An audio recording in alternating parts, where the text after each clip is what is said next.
पैशाच्या वादातून आरोपीनं आपल्याच मित्राची निर्घृणपणे हत्या केली। चंद्रपूर जिल्ह्यातील मूल तालुक्याच्या मारोडा गावात बुधवारी दुपारी ही घटना घडली। हत्येनंतर आरोपीनं पोलिसांसमोर आत्मसमर्पण केलं।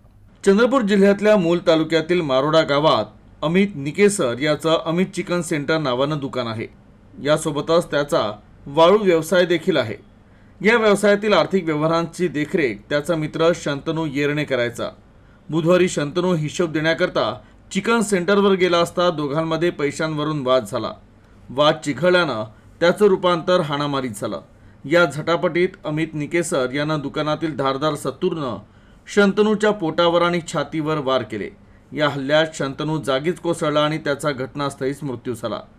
तर वाद सुरू असताना शंतनूचे वडील मुरलीधर येरणे हे वाद सोडवण्यासाठी गेले असता तेही जखमी झाले। हत्येनंतर आरोपी अमितनं मूल पोलीस ठाणं गाठत आत्मसमर्पण केलं।